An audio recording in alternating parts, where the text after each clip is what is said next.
nos leva para Portugal para o ponto onde está. Eu não estou a dizer que Manuela Ferreira Leite não, ela sabe muito bem o que faz. A minha opinião é que tem uma política errada. E ela irá falar disto agora na campanha eleitoral, iremos falar todos com certeza, livremente. Eu defendo que Portugal tem que apostar mais no investimento, na criação de riqueza, melhorar e aumentar a produtividade. É aqui que estamos muito divergentes da União Europeia. A consolidação da despesa vai-se fazendo. Mas o que vem aí de evolução da situação económica, com o barril de petróleo ao preço que está, com o euro em relação ao dólar como está, com as incertezas nos mercados cambiais, o subprime, eu disse isto em outubro na Assembleia. Luís Filipe Menezes disse isso bastas vezes, que o Governo estava a menosprezar, os indicadores já chegavam na crise dos Estados Unidos da América. E Portugal só pode recuperar, só pode mudar de vida, as eleitoras, os eleitores, de certeza não vão querer que Portugal continue neste caminho. Se investirmos... Acha que os portugueses têm curiosidade em saber que país tínhamos hoje se o Governo não tivesse sido dissolvido, o seu Governo? Acredito, e vão ter ainda mais curiosidade quando for a altura de fazer o seguinte com o Primeiro-Ministro José Sócrates, obrigá-lo a prestar contas. E o que eu pergunto é, quem está em melhores condições de fazer o Primeiro-Ministro prestar contas pelo que disse antes das eleições de 2005 e que não cumpriu em muitas matérias e perguntar-lhe qual a credibilidade que tem nas propostas que vier a apresentar para a próxima legislatura. Os portugueses sabem que eu perdi as eleições a defender scuts, a defender uma nova lei do arrendamento, a defender medidas gravosas. Fui para a campanha, eu é que sou o populista, o demagogo, ou o irresponsável. E eu é que vou para eleições defender as medidas duras que os outros dizem que nunca farão e depois ganham as eleições, apanham-se no poder e fazem, não essas, outras. Eu não encerraria centros de saúde como foi feito agora. Eu não faria esta política de despovoamento do território, de desertificação do território, de uma insensibilidade chocante. Agora, nós não podemos querer continuar a comprimir uma despesa que não é definitivamente comprimível, exceto num ponto, a reforma do Estado.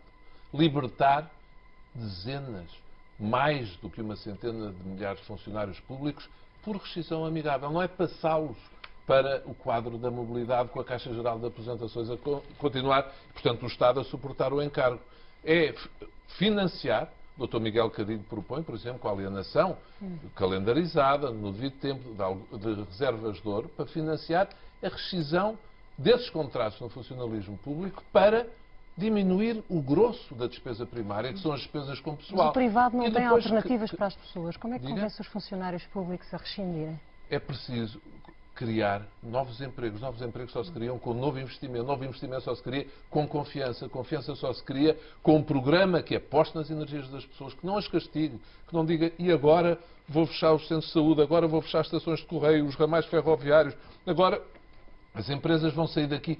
A política fiscal é um erro. Nós não podemos ter os impostos indiretos 16% para 21% em relação à Espanha. Na Escandinávia, a taxa base do IVA de todos os países, Suécia, Noruega, Finlândia, Dinamarca, é 25%, porque é o mesmo bloco territorial. Nos países bálticos, Estónia, Letónia, Lituânia, é 21%. Todos têm a mesma taxa de base, com economias muito diferentes. Cá, ainda por cima, num espaço territorial como a Península Ibérica, com um país da dimensão de Espanha e outra dimensão de Portugal, é um erro crasso de política económica ter o IVA com esta diferença em relação à Espanha. O grande problema do nosso país, da nossa economia, é a competitividade, a produtividade, o nível do investimento, a criação de riqueza. O Estado, como é que este Governo fez? Para diminuir a despesa, aumentou os impostos, reduziu o investimento público, a despesa primária não foi responsável pela redução do déficit que assistimos e, portanto, com a sobrecarga fiscal sobre os portugueses sabem o que isto é. O Primeiro-Ministro disse isto antes das eleições. Não disse. À minha frente, no debate, disse eu não vou aumentar impostos. Quem está em melhores condições para falar disso com José Sócrates? Olha, sabe quem?